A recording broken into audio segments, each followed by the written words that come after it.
vocês seguirem pessoas por conta de atividades. Por quê? A atividade ela não pode ser pronta porque a gente não conhece a demanda do paciente.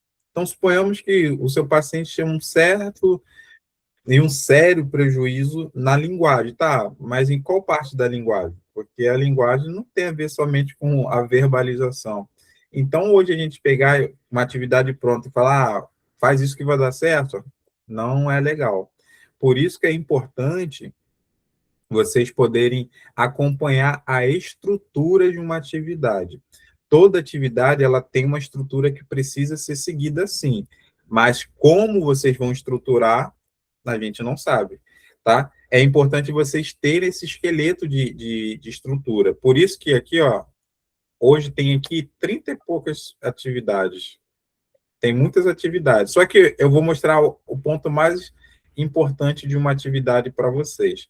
Independente de vocês terem um paciente, seja criança, seja dentro de uma condição atípica, ou típico, ou idoso, essa estrutura vai ajudar muito vocês. Então, vamos lá. Primeira coisa, toda atividade, ela tem um objetivo. E qual é o objetivo de qualquer atividade terapêutica? É atingir um desenvolvimento. Vocês concordam, sim ou não? Sim, né? Só que aí deixa eu te falar. Vou dar exemplo aqui, eu quero que vocês também falem, né? Eu vou fazer uma atividade, por exemplo, para um indivíduo com problemas na coordenação motora. Eu quero que a Ana ou os outros presentes aqui, Geniel, me fala aí um tipo de atividade que vocês poderiam criar para um paciente com prejuízo em... Me diz aí. Eu já falei o meu. Pode ser numa coordenação motora. A linguagem. Na linguagem. A Ana falou na linguagem. Mais alguém? Socialização. Socialização. Mais alguém? Alguém? Regulação emocional. Regulação emocional. Beleza. Então, ó, vocês estão percebendo que tudo isso que a gente está promovendo, né, para o indivíduo, é sempre em relação ao que ele está nos dando de resposta. Regulação emocional, provavelmente ele apresenta algum comportamento que está desregulado ali e você consegue identificar. Social, ele deve apresentar algum comportamento que ali deve gerar algum prejuízo e você consegue observar. Então, tudo está ligado à resposta do indivíduo. Exemplo, você não faz algo só porque o indivíduo está ali para... Não, você faz em relação ao que ele está dando de resposta. E todo comportamento, sem exceção, todo comportamento gera uma função. Todo. Seja comportamento adequado ou inadequado. Todo mundo concorda, sim ou não? Eu quero vocês falantes hoje, tá? Sim. Né? Todo comportamento gera uma ação. Vou até botar aqui a foto lá no grupo. Então, se todo comportamento tem uma função, a primeira parte é a gente entender que toda função tem uma estrutura. Por quê? Vamos supor que hoje, não sei se vocês lembram disso na aula de matemática, hoje, quando a gente monta uma conta, né, vocês reparam, assim, acho que vocês vão lembrar, reparem que sempre tem uma estrutura, né? Um número está aqui, outro número está lá, tem um resultado, tem uma soma, ou uma subtração, ou tem uma elevação de número para um lugar. Então, toda função, para gerar uma resposta, seja ela adequada ou inadequada, tem uma estrutura. E essa estrutura que eu quero trazer hoje para vocês, que muitos já conhecem, mas hoje a gente vai ver de forma ampla. Como eu disse, esse material aqui tem diversas atividades. Mas eu quero que vocês, além de poderem utilizar as atividades, poder moldar essas atividades à sua demanda. Porque não adianta nada falar, ó, faz essa atividade aqui, ó, vou aumentar até a tela, faz essa atividade aqui, ó, estimular a produção de vocalização simples em até 5 tentativas durante a atividade ao longo de 10 minutos utilizando reforço musical. Vai dar certo. Não sei se vai dar certo. Por quê? eu não conheço a sua demanda, eu não sei qual é o prejuízo do seu paciente, então não tem como dizer que isso aqui vai ser funcional ou vai ser totalmente válido para você utilizar com o seu paciente. Então, de imediato, vamos entender essa estrutura. Vou abrir aqui um rascunho para vocês, e eu quero que vocês vão acompanhando. Para quem conhece o PME desde o início, sabe que dentro do PME eu trouxe uma ideologia de estrutura em relação a atividades, planejamento, chamado SMART. Quem aqui nunca ouviu falar do SMART? Provavelmente os novos. Mas quem aqui nunca ouviu? Eu nunca ouvi falar. Nunca, né? Vamos Eu lá. também não. Beleza. O que é um SMART? SMART é uma ideologia totalmente planejada para criar estruturas. Tanto que você vai ver o conceito SMART em diversos lugares, empresarial e tudo mais. Só que existe um terapeuta americano que falou do SMART dentro dos procedimentos terapêuticos, e eu falei assim, caraca, isso aqui faz muito sentido, é base científica. O que eu fiz? Peguei aquilo e trouxe para a minha vida. Porque antes, meus objetivos eram assim, ó, vou generalizar muito aqui, mas vou dizer muita coisa real, ó. Vou trabalhar, meus objetivos é estimular o contato visual. Esse aqui era o que era ruim. E eu acredito que talvez vocês estejam dentro dessa realidade ainda. Ó. Poxa, eu vou trabalhar ali no meu plano terapêutico, vou botar assim, estimular o contato visual. Só que, sinceramente, digam a verdade. Quando vocês leem isso aqui, ó, estimular o contato visual, vocês conseguem enxergar o desenvolvimento dessa criança de forma detalhada, sim ou não? Talvez vocês possam enxergar, né? Não. Não, né? Ficar algo muito amplo, estimular o contato visual. Primeiro, quando a gente tem isso aqui, estimular o contato visual, não expõe a principal questão, que é o quê? O prejuízo real. Porque tem gente que tem um contato visual, só que tem um breve contato visual. Tem gente que tem dificuldade em locomoção. Tem gente que tem a parte superior mais acentuada, então ela vive assim, ó. Mas ela tem um contato visual, ela enxerga. Então eu escrevi isso aqui, ó, estimular o contato visual não acaba sendo muito específico para a minha demanda. Então, por exemplo, eu vou fazer uma atividade, aí eu boto assim, ó, vou estimular o contato visual nessa atividade. Eu já vou chegar para o terapeuta, se eu estiver supervisionando. Eu lembro que eu supervisionei um aluno em uma instituição, e ele falou, professor, eu vou entrar na parte de atuação agora, e eu quero preparar um plano, tal, tal, tal, tal. Aí ele botou umas dessas assim, né? Estimular o contato visual. Eu falei assim, tá, mas o que você vai fazer? Aí foi penoso criar atividades, por quê? E procedimentos, porque ele foi muito amplo, ele não foi específico. Tá, se eu vou trabalhar contato visual com o meu paciente, eu preciso saber qual é o prejuízo que realmente aquele paciente ali tem para eu poder trabalhar contato visual. Quer ver um ponto? Vamos supor que o prejuízo...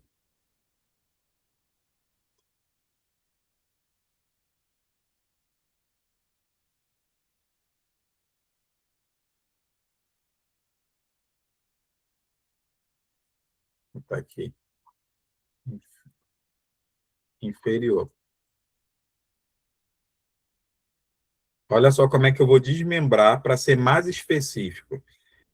Era isso aqui, estimular o contato visual. Só que eu identifiquei que o contato visual dele, existe um prejuízo aqui que é na parte inferior, que é o quê?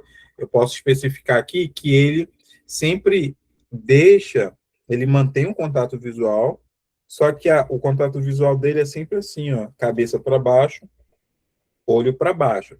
Atende quando é chamado, mas sempre volta, ó. Sempre volta, sempre volta. Então, ó, eu estou já identificando qual é o prejuízo. Eu não preciso trabalhar o contato com o visual, porque ele está enxergando. Só que eu tenho que fazer o quê?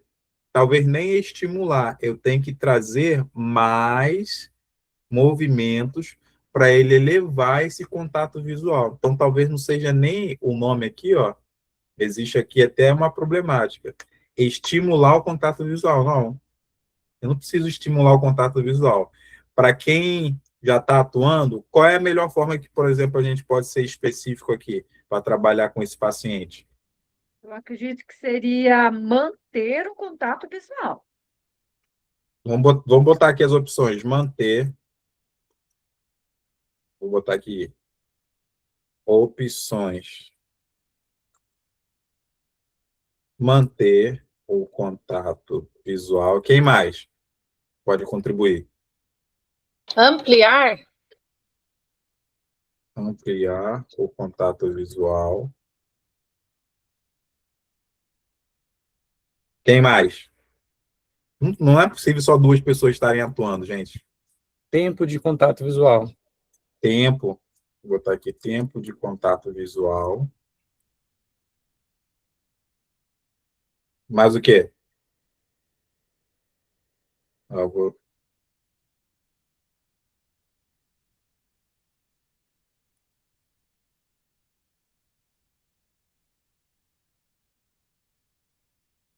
Mais o quê, gente?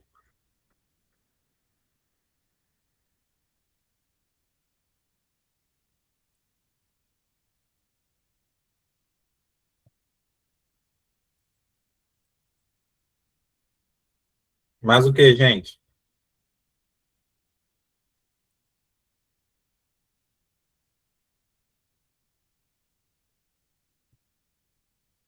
Nada, gente. Se falar assim, nada, nada, eu sigo. Nada? Elevar o contato visual. Então tá, vou botar aqui, ó. É na prática mesmo, gente. Na formação de vocês, seja na graduação ou pós-graduação, vocês não tiveram isso. Eu acho que Elevar. estimular também, né? O quê? Estimular o contato visual. Então, mas o estimular que foi o problema, porque o estimular... Tá ali, já tá ali, né? Desculpa. E tá aqui de vermelho por quê? Porque se eu botar estimular contato visual, eu não estou sendo específico. E o problema dessa criança é que ela tem um contato visual. Ou do indivíduo, Eu acho que né? seria sustentar o contato visual. Sustentar, ó, tá sob Exato. contato visual. Tem muita ligação com o tempo de contato visual, sustentar o contato visual. Então, vou parar aqui. Nós vimos que só falar, estimular o contato visual é pouco. Porque aí eu tenho uma grande dificuldade em criar atividades se eu não for muito específico para algo que eu quero. Se eu quero trabalhar, por exemplo, um contato visual com essa criança e eu não for específico, eu não vou fazer atividades legais. Você vai brincar com a criança, você vai sorrir, ela vai interagir, mas você não vai atingir seu objetivo, pode ter certeza. E o que vai acabar acontecendo? Você não vai fazer essa criança evoluir. Ou você vai ter o que é o pior, uma falsa evolução. Aí lasca tudo, gente. Mas vamos lá. Aí as nossas opções foram o seguinte: manter o contato visual, ampliar o contato visual, tempo de contato visual, elevar o contato visual, sustentar o contato visual. Por quê? Nós vimos que o prejuízo é que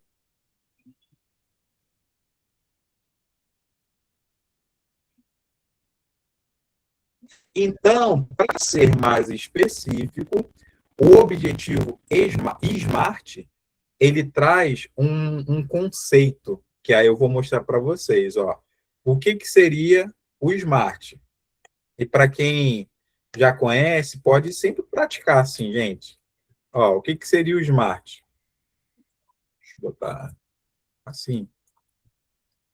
Esse SMART aqui significa o seguinte: para mim ser mais específico, eu poder bolar atividades mais reais, né, para a minha demanda, o S significa de específico, que está em inglês, né?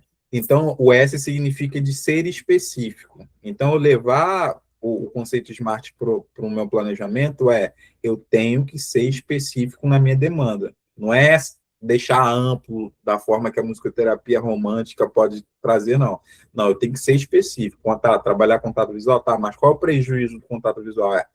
Então, vou fazer agora que ele sustente, eleve, melhore o tempo, amplie e mantenha o contato visual. Só que eu preciso também ser mensurável. Por quê? Eu preciso hoje entender que eu tenho que trabalhar ali formas de desenvolver. Então, se eu não for mensurável, o que é ser mensurável? É eu dar números. Suponhamos que a cada vez que eu chamo ele, de 2 vezes que eu chamo, ele só atende uma, por alguma questão. Ou eu tenho que trabalhar ali com ele diversas vezes, não. Eu tenho que trabalhar 10 vezes para ele atingir isso, por sessão. Então, eu sempre tenho que trazer os números para todo o planejamento que eu vou fazer. O A significa o quê? É o ser alcançável. Suponhamos que essa criança aí, ela sempre está com a parte inferior, né, acentuada, sempre levando a cabeça. Aí, se eu canto, ela não leva a cabeça. Se eu canto, ela não eleva a cabeça. Ela não apresenta nenhum engajamento. Mas, quando eu falo o nome dela, nem o nome dela, quando eu falo o apelido dela, suponhamos que é Beatriz. Aí, quando eu falo Biazinha, poxa, ela atende. Então, o que está sendo alcançável para ela, para eu poder trabalhar com ela, é o nome dela. Não é a musiquinha do sapo, não é a musiquinha que ela gosta. Não. Para ela fazer isso, esse movimento aqui tem que ser com o nome Biazinha. Então, o que é alcançável para ela? Eu tenho que identificar o que está sendo alcançável para ela, para me ajudar naquele procedimento ali. Outro ponto. O que seria esse R aqui, ó, de relevante para eu poder realmente fazer essa criança evoluir? Poxa, uma pessoa que fala assim, é horrível a parte social dela. E vocês têm que enxergar isso. Não sei se tem gente aqui. Tem alguém aqui que esteja dentro do espectro do autismo?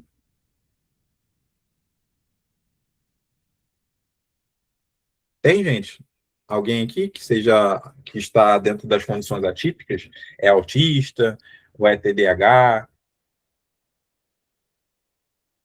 Eu atendo autista e TDAH. Não. Que seja. Que Ah, seja. Não? Ninguém aqui tem diagnóstico? Professor, eu Diagnóstico fechado, não, mas assim, desconfiar, sim. Se for para desconfiar, eu acho que das 16 pessoas que estão aqui, a gente fazer uma avaliação neuropsicológica. Geniel já abriu a câmera, eu acho que nem já sabe. eu só não tenho diagnóstico, tenho todos os comportamentos para o TDAH. Aí, ó, é uma possibilidade. Agora vocês, hoje, como profissionais e adultos, vocês conseguem perceber, talvez, né? Não vamos dar aqui diagnóstico para vocês, que é até antiético, mas vocês conseguem perceber comportamentos que vocês talvez possam perceber que traz prejuízo na vida de vocês? Eu sou totalmente inflexível. Vocês podem reparar no grupo. Quando vocês falam assim, estou com um problema tal. Eu falo assim, ó, gente, vocês podem marcar consultoria, isso. Pum. Eu não sou de ficar, gente, vamos resolver isso aqui. Não, gente, vocês sabem já o que fazer. Igual esses dias que botaram no grupo assim, estou tendo problema com a Demuca. Falei, ó, baixa a Demuca lá dentro da plataforma e podem marcar consultoria. Aí o pessoal começou a botar assim, ó, para quem não é PME não sabe, mas existe um grupo só de supervisão. Aí eu falei assim, ó, vocês podem marcar consultoria. Cadê? As pessoas que estão reclamando da Demuca não estão usando, porque estão com dificuldade, mas também não procuram ajuda. A gente não vai ficar resolvendo problema em grupo, não, gente. Não tem como eu abrir a Demuca, falar, ó, numeração tal, é isso aqui, esse gráfico vai vir para cá. Não tem como. Vocês têm que procurar. Então, eu sou totalmente flexível. Aí, o que acontece? É complicado. Hoje, para uma criança, se você não for específico, mensurável, entender o que é alcançar para ela hoje, você não traz relevância nas atividades que você traz para essa criança para os outros ambientes. Quem aqui já teve paciente que evoluiu? Levanta a mão aí. Vou ver quem. Vou pegar o primeiro que eu vi, ó. Geniel, me diz uma evolução que seu paciente teve. Professor, paciente com TEA e ecolalia. Eu fiz uma transferência, claro, não só a musicoterapia, mas trabalhando constantemente com o fono e a psi. Nós entramos na questão da ecolalia e progredimos as frases que ela falava. Bacana. Anteriormente era palavra e posteriormente formou frases. E inclusive cantando. Ah, legal. Agora vamos lá. Se tornou relevante por quê? Primeiro, eu acho que ele até falar transferência, ele acabou pegando ele não pensou, e talvez ele possa pensar isso, mas uma coisa muito interessante. Gente, quando o paciente tem ecolalia, não tentem tirar a ecolalia dela não, tá? A Geniel falou uma coisa, não sei se ia seguir por esse caminho, é você aproveitar daquilo ali e fazer ela se tornar funcional para aquilo. Eu não falo, não, vou tirar a ecolalia dela. Aí lascou tudo, gente. A ecolalia faz parte. É uma repetição. A questão toda é que o paciente, naquela questão ali, ela não sabe usar aquela repetição de forma funcional. Então, você faz uma substituição funcional ou ou transferência. Eu já vi poucas pessoas falando transferência, mas você faz aquela substituição funcional, que é, se ela repete, vamos ampliar aquilo ali e se torna frases hoje. Então, não é sair tirando. É uma mania do musicoterapeuta querer tirar as coisas, gente. É uma mania da gente. Não, eu vou tirar isso aí. Eu vou parar. Não, gente, pelo amor de Deus, não tira, não. Porque muitas das vezes aquela ecolalia pode ser até uma autorregulação para ela. Sim, é igual a questão da estereotipia, né, professor? A pessoa É, se autorregula. aí você quer tirar a estereotipia. Não faz sentido. Aí é muito importante a gente relatar isso, porque tem gente que realmente precisa ouvir isso. Eu, na minha época de recém-formado, eu sofri, porque eu não tinha ninguém para me falar essas coisas. Então, estereotipia eu queria tirar. E é importante vocês saberem que, na supervisão, aqui não existe hierarquia. A Genia está falando professor e tal, porque é comum. Mas na supervisão, todos aqui estão como profissionais. Então, tem vozes e tudo mais. E é importante eu contar o meu lado para vocês, porque vocês falam assim, caramba, eu também passo por isso. E eu queria tirar a estereotipia, eu queria tirar reduzir a ecolalia, sem parar para observar. Então, hoje, o R do SMART que se torna relevante. Tá, o que eu estou fazendo hoje para o meu paciente para ser relevante na escola, em casa, em outros ambientes? E o T é temporal. Se vocês fazem uma atividade, vocês têm que entender que ela tem um início, um meio e um fim. Primeiro, ela tem um início para você iniciar, né, a sua atividade ali, e aquela atividade vai repetir por algumas sessões. Ela precisa de um meio para você saber se aquilo ali está dando certo ou não. Ou você precisa fazer uma alteração. E você precisa dar um fim para ela, para dizer, poxa, ele atingiu o objetivo, eu preciso agora ampliar. Quer ver uma coisa que quase ninguém discute?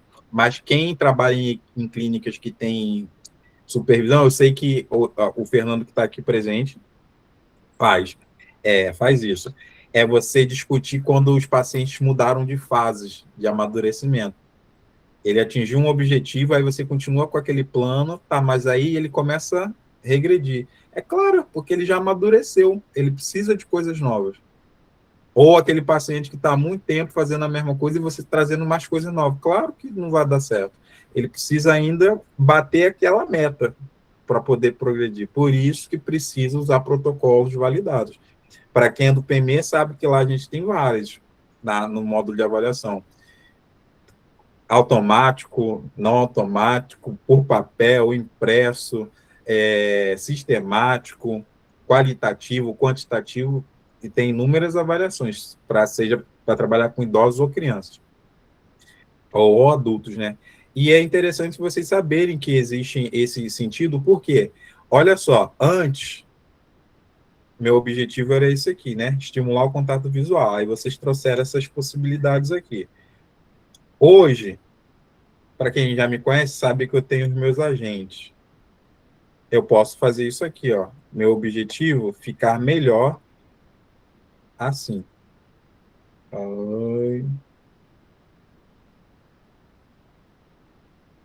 Olha só a diferença.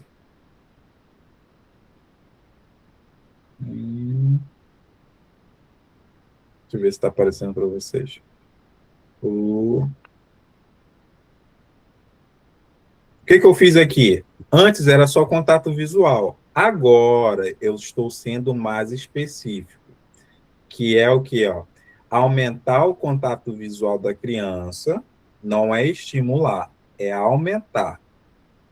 Da criança durante interações sociais, porque eu quero que seja relevante, pô. Eu quero que seja num diálogo com ela em casa. Eu vou começar ali na musicoterapia, mas eu quero que seja relevante. Eu quero, passando de raros momentos com a cabeça frequentemente voltada para baixo, Então, ó, eu estou sendo específico porque eu identifiquei que o problema visual dela é esse. Para pelo menos 5 segundos de contato visual. Caramba, eu contei. Por quê? Eu reparo que ela fica assim, ó, e fica assim.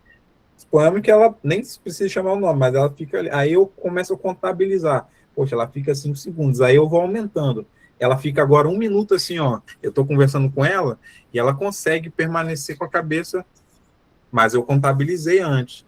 Para eu, quando eu poder dar uma devolutiva, eu falo assim, ó, mãezinha, ou paizinho, ó, durante as sessões, sessão 1, sessão 4, sessão 7, ela ficava pelo menos 5 segundos de contato visual. Hoje, eu fico 2 minutos com ela dialogando, brincando com ela, e ela assim, ó. Quando eu paro, não dou demanda para ela, ela volta. Teve ou não teve evolução? Teve. E a evolução não para por ali. Por quê? Você está desenvolvendo até chegar a um local. Então, por isso que é importante vocês usarem o conceito de SMART. Mas quem sou eu para poder obrigar vocês? Porque aqui, ó, estou sendo específico, estou identificando o problema real, estou sendo mensurável. Cadê? Ai. Quer usar os números, ó. Para pelo menos 5 segundos de contato visual, 3 oportunidades. Isso aqui é ótimo para estereotipias, por exemplo. Meu paciente tem 70 vezes o comportamento de estereotipia naquela sessão, na sessão 1. Aí na sessão 15, ele tem 50. Aí na sessão de que já está 1 ano com você, ele apresenta ali umas 10 vezes. Por quê? Você já sabe o que fazer exatamente, de forma funcional, quando ele apresenta aquelas estereotipias. Aí eu ensino os pais. Aí os pais vão ampliando isso para os professores. E aí aqueles professores também vão ampliando para casa, teatro. Aí, você ajuda aquela família de uma forma tremenda. Porque você foi mensurável. Aí eu vou detalhando mais, ó, com o que eu fiz na minha atividade, com atividades dirigidas, como brincadeiras ou conversas, ao longo de 8 semanas. Quer ver uma atividade que, ó, aqui está aqui uma estrutura, mas quer ver uma atividade? Eu vou fazer com, deixa eu ver quem está com a câmera aberta. Letícia, abre a câmera aí. Suponhamos que Letícia é a... Deixa eu fechar aqui. Parar compartilhamento e já volto já. Ó, vamos supor que Letícia é a paciente que fica sempre com um olhar para baixo, tá? Sempre com um olhar para baixo. Olhar para baixo, olhar para baixo. Aí, Letícia, cabe você, não precisa ajudar o que eu vou fazer aqui, mas cabe você querer levantar a cabeça ou não, tá bom? Então, a Letícia é minha paciente aqui.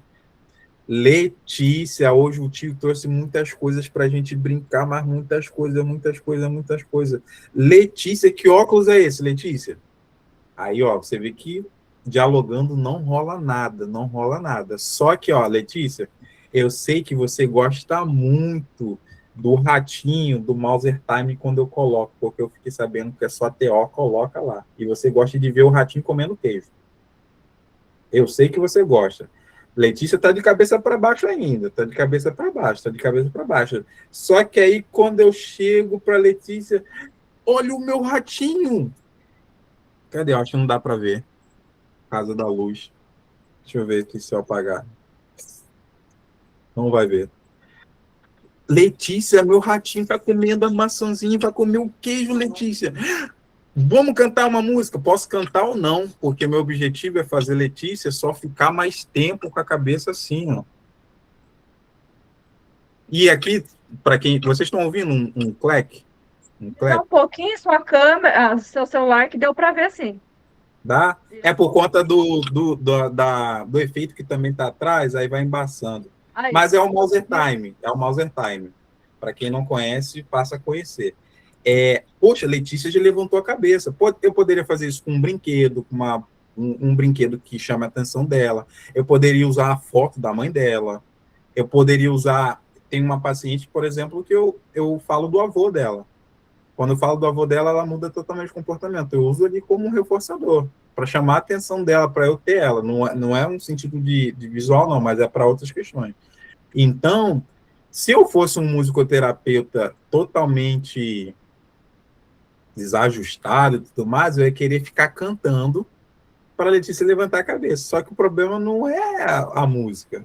Você toca bem, você canta bem, só que eu preciso fazer que a Letícia evolua nisso aqui, ó. Então eu vou trazer recursos. Aí dentro da musicoterapia eu posso usar recursos sonoros, mas se não for o caso, eu vou trazer outros recursos, que foi o grande problema do Jefferson também, tá? Porque o Jefferson, eu só trabalho com crianças, eu não tinha brinquedos. Eu tinha os instrumentos, e diversos, mas eu não tinha brinquedo. Que isso, gente? Pelo amor de Deus. Vocês vão ter inúmeros brinquedos. Hoje eu tenho brinquedo espalhado, ó. Se eu for no meu armário agora, armário, tem uma caixa de brinquedos, assim. Aí, meus filhos, eu tenho brinquedos espalhados para tudo, qualquer lugar. Com 3 filhos em casa, então, espalhados. E hoje eu vejo assim, caramba, não é só com instrumentos que eu vou poder ter o engajamento da criança ou às vezes atingir um objetivo. Eu posso realmente usar outros recursos. E foi penoso o trabalho para eu entender isso. Foi muita supervisão de muita gente. Vocês já ouviram falar da Lia Rejane? Sim. Lia Rejane foi minha professora, né? Aí ela conta uma história, e ela contava essa história toda a aula, gente. Que era o seguinte, ela também não tinha brinquedos, e um paciente dela vivia chorando. Aí ela arranhou a cadeira sem querer, ela puxou a cadeira, aí fez... Aquilo chamou a atenção do paciente. Foi aquilo ali que ela usava para engajamento em sessões com o paciente. Até ele chegar a cantar, tocar. Era isso, era um arranhado da cadeira. Hoje, comigo, às vezes, é futebol. Minha sala se torna um campo de futebol. As comemorações são com os instrumentos. Olha só. Tem toda uma estratégia. Aí, hoje, ó, vou mostrar para vocês aqui o que vocês podem fazer com o material. Eu tenho aqui uma seleção de atividades para vocês, baseado nessa referência bibliográfica aqui, que é importante vocês lerem também. Ah, quem é PMI aqui, vocês sabem que existe um drive. Deixa eu mostrar aqui para vocês antes de continuar. Existe um drive onde tem vários livros, né? Livros, atividades. É fora da plataforma do PME. Ana é aluna nova, entrou hoje, então ela pode, daqui a pouco ela pode ter acesso. Ó. Tem diversos materiais que vocês mesmos compartilham, eu vou colocando aqui. Ok. Ó, muita coisa. Tem o DSM-5, que, pelo amor de Deus, gente, vocês têm que estar atualizados com isso aqui, tá? Alguém aqui não sabe o que é o DSM-5? DSM-5, Ok. DSM-5. Sabe, né? DSM-5. Sim. Ó, tem muita coisa. Ah, tem legislação de responsabilidade técnica para quem é profissional e é responsável técnico de musicoterapia na clínica. Existe uma lei e tal. Então, olha só, objetivo SMART. Estimular a produção. Então, aqui, ó. Vou botar aqui o objetivo para trabalhar a linguagem, tá?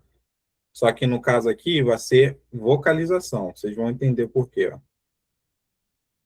Deixa eu aumentar a tela aqui. Ó, objetivo SMART. Estimular a produção de vocalizações simples em até 5 tentativas durante a atividade, ao longo de 10 minutos, utilizando reforço musical. Por quê? Aquele paciente é aquele não verbal. É aquele paciente não verbal e eu preciso atingir uma base para ele. Para quem tem paciente não verbal aí? Fala assim, eu. Eu tenho Nós. 10 pacientes não verbais. Ó, antes de vocês começarem a, sei lá, querer estimular palavras, sílabas com eles, preste atenção nisso aqui, ó. Eu abri aqui a Demuca para vocês e deixa eu mostrar uma coisa legal para vocês. Quando a gente abre aqui nos domínios de restrição de exploração vocal, antes de chegar a imitação de canções e criação vocal, olha só o que tem antes. Sílabas canônicas, balbucios e vocalizações. É impossível você querer ficar fazendo a criança imitar sílabas, até onomatopeias e tudo mais, se ela não tiver isso aqui já desenvolvido. Antes de qualquer um bebê falar e tudo mais, ele vai vocalizar, balbuciar, sílabas canônicas, depois ele começa a imitar coisas mais complexas. Vocalização pode vir através de uma imitação? Pode, mas é uma vocalização, não é um melisma. Vocês querem fazer a criança...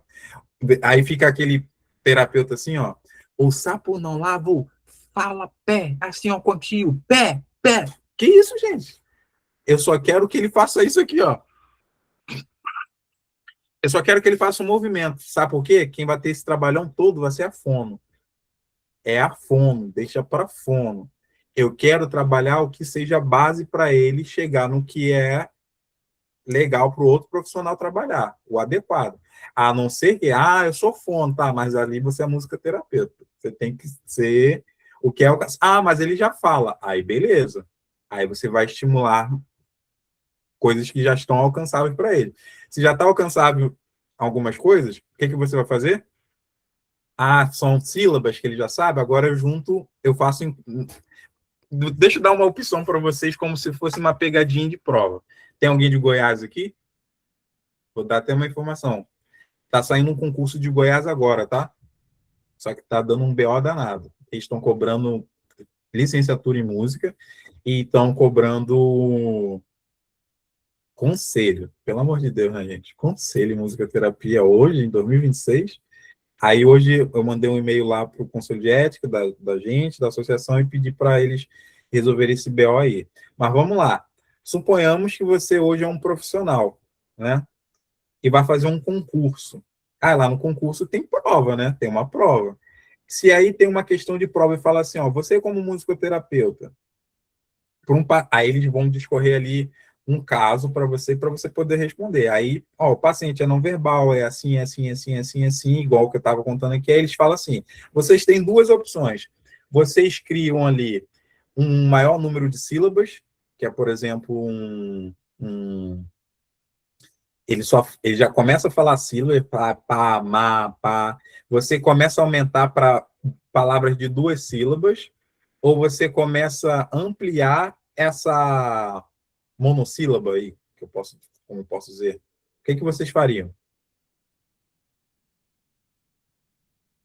Aumentaria para palavras com 2 sílabas, ou ficaria em uma sílaba mesmo, só que eu iria diversificar, né? Uma sílaba com maior tempo, maior progressão, ou com diferente entonação. Alguém aqui botaria mais, assim, 2 sílabas e tudo mais? Aumentaria o repertório? Não. Acredite se quiser. De 1.000 associados, de 1.000 musicoterapeutas, de 30 mil musicoterapeutas hoje atuantes no Brasil, talvez 25 mil iriam aumentar mais o número de sílabas. E eu tenho certeza que vocês têm colegas aí que talvez possam até fazer isso. Mas vamos parar a pensar. Não é muito melhor você fazer encontros, talvez, vocálicos, onomatopeias, do que realmente querer do que você querer alfabetizar a criança, porque tem profissional querendo fazer isso, alfabetizar a criança. E não é esse o nosso papel. Não está aqui, por exemplo, vou usar a Demu como exemplo, não está aqui aumentar o número de palavras, não está isso. Não está isso aqui. Se vocês acharem outros protocolos, vocês não vão ver isso. Aumentar o número de... Não. Até mesmo para o musicoterapeuta estar nesse caminho de aumentar palavras, já tem que ter muita coisa com base ali.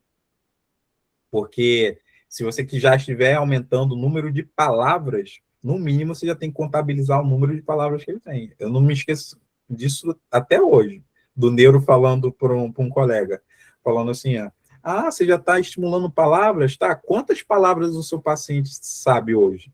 Ele não soube responder. Se você está ensinando algo, você tem que saber o repertório que aquele indivíduo tem. Porque como é que eu vou ficar ensinando coisas que não vão ser sociais, não vão ser funcionais para aquele indivíduo? Não faz sentido. Beleza. Não, mas ele tem que aprender cores, números e tal. tudo bem, mas ele está dentro de uma condição atípica. Não é um indivíduo... Quando a gente aprende isso na educação infantil, na nossa época talvez não tinha tanto, né? Mas a gente não sabia porque a gente tinha que ficar repetindo cores, números. Mas aí depois a gente entende, poxa, ó, existe um pareamento. Quando eu falo para um paciente, por exemplo, ó, ele tem dificuldade com cores. Caramba, toca o sino laranja. Aí ele para, ele não sabe. Toca o sino que é laranja, igual a laranja de comer. Aí ele sabe, ó, associações. Toca o sino amarelo, ele não sabe. Mas aí lá no musicograma eu ponho um amarelo com um sol. Toca o sol, ele sabe. Não me importa se ele sabe se a palavra amarelo. Eu quero que ele associe mesmo. Eu quero que ele crie associações. Da mesma forma que quando você chega na frente da porta, qual o movimento que vocês fazem? Ou é esse, ou é um movimento na maçaneta. Vocês não ficam na frente da porta sem fazer nada. Vocês sabem exatamente o que fazer. Porque você associa, né? É algo... Agora, quer ver uma coisa muito doida, assim? Seja você dentro de uma condição atípica ou não. Quando você dorme, sei lá, vou botar um caso pessoal. Se eu dormir numa sexta-feira à tarde, que é um dia que eu trabalho, e dormir assim de 3 horas da tarde até 18 horas, quando eu acordo, caramba, onde eu tô? Que dia que é? Eu fico alucinado, eu não sei, eu não consigo associar, eu fico perdido. É a mesma coisa o indivíduo dentro de uma condição atípica. Quando ele não consegue associar, parear, ele não sabe, fica algo abstrato para ele. É a mesma coisa eu falar assim para uma criança, vamos sentar? Aí ele vê o tapete, vê a cadeira, ele não sabe para onde sentar, se você não está sinalizando, se não está dando pista, porque para ele não está concreto aquilo.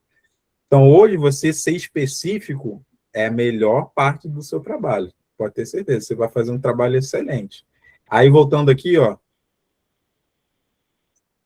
eu posso botar esse conceito SMART para o meu paciente, posso utilizar aqui os materiais. Descrição. O profissional executa um padrão rítmico simples e realiza pausas estratégicas para incentivar a vocalização da criança. Eu estou sendo avaliativo comigo mesmo, porque eu sei explicar. Suponhamos que a supervisão bate na minha porta. O que você está fazendo? Ó, eu estou executando um padrão rítmico simples, estou realizando passos estratégicos para incentivar a vocalização da criança. Quando eu recebo o supervisor dentro da minha sala, e todos os meus supervisores, quando entram na minha sala, eles ficam avaliando todo o procedimento, mas eles ficam avaliando minha conduta, né? O que eu faço? O que eu falo? O que eu deixo de fazer? E eu fico intacto, assim, eu fico assim, e aí no final, assim, falo assim, poxa, me conta o que eu fiz de errado, tal, porque isso enriquece. Uma vez que eu sei o meu erro, na próxima vez eu já não erro. Então é importante vocês pensarem nisso também no trabalho de vocês, tá? Exemplo, o terapeuta toca tum-tum, um tambor e pausa, e aguarda a resposta vocal da criança. É a mesma coisa, ó, Letícia tá assim. Aí eu sei que ela gosta do ratinho. O ratinho comeu, boto o som e tiro.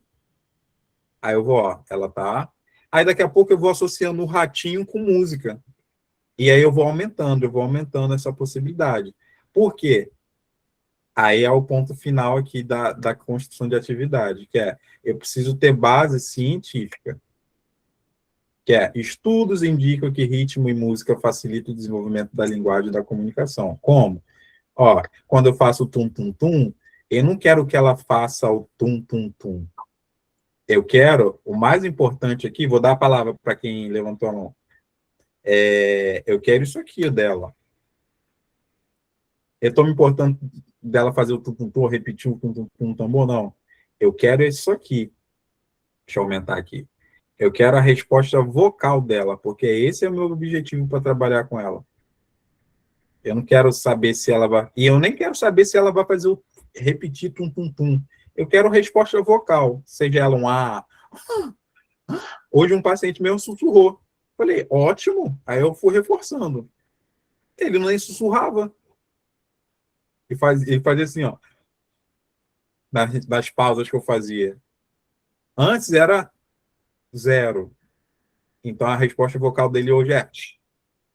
Depois, futuramente, pode ser um... Depois pode ser um pá. Aí depois pode ser um pai. Que eu vou trabalhando nos encontros vocais. Aí depois pode ser um pato. Depois pode ser um papá. então eu vou aumentando, mas existe uma estrutura.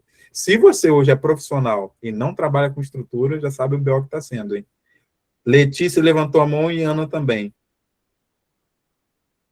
Bom, eu ia falar para você que eu achei interessante a sua forma de você falar da associação, porque eu tenho trabalhado bastante essa parte com as crianças não verbais, né? Pedi para que colocassem à minha disposição brinquedos, na verdade, animais.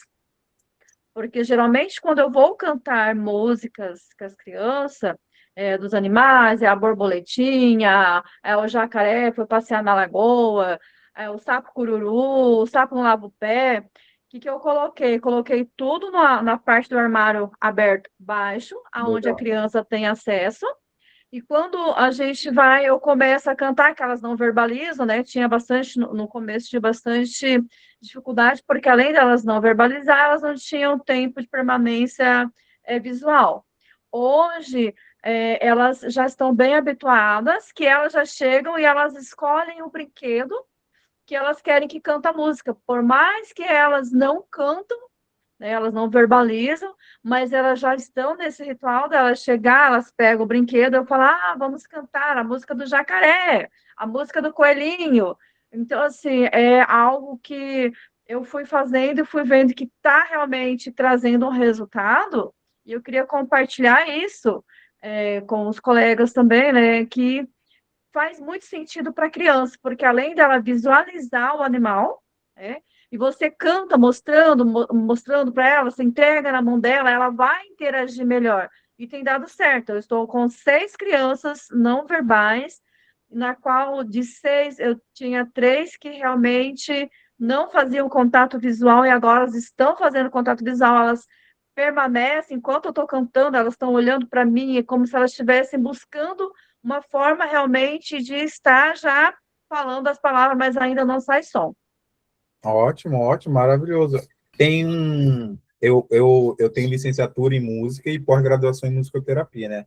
Só que eu fui estudar psicologia na minha licenciatura em música, na UFRJ aqui do Rio. E eu tinha algumas disciplinas, assim, eu acabei zerando a faculdade, porque eu fiz tudo que eu queria, assim. Fiquei 8 anos na faculdade. Aí eu falei, quer saber? Eu vou aproveitar de tudo.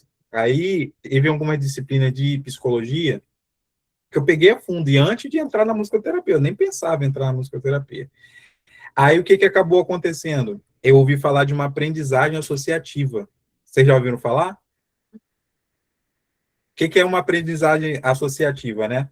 É uma aprendizagem com base direta. Então, Pavlov, Skinner, diz o seguinte, né? No conceito deles, o cérebro, ele aprende por associação entre estímulos, emoções, respostas, repetições.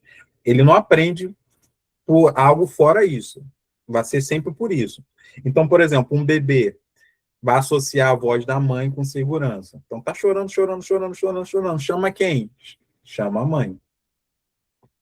Tá naquele esquema de associação, né?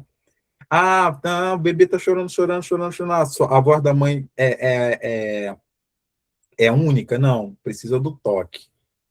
O bebê muda o comportamento, né? Quer fazer graça? Expressões faciais, associações. Acaba sendo um significado ali para a criança.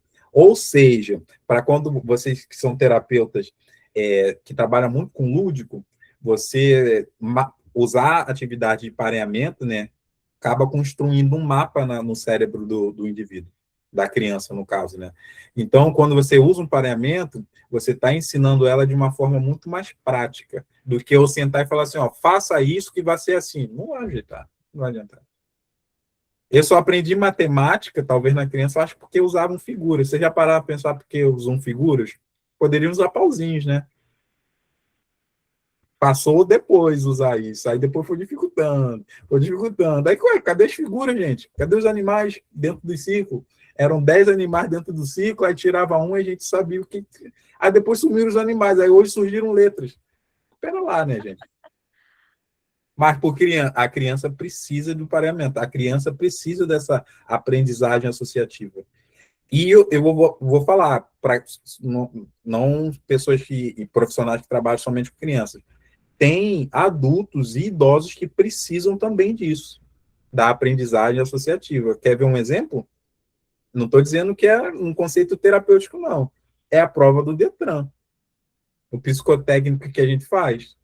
A gente aprende lá lendo textos? Não. São várias figuras, uma prova totalmente questão associativa de aprendizagem. Não é uma coisa, então, quando a gente pensa nisso, não é uma coisa somente para a criança, é uma coisa para o ser humano, é o desenvolvimento do ser humano. Tem coisas que hoje vocês vão aprender, talvez se eu ficasse falando aqui, não ia adiantar nada, mas se eu mostrar isso para vocês, depois vocês lendo, aí tem gente que pega o material que às vezes eu crio, e a pessoa transforma em uma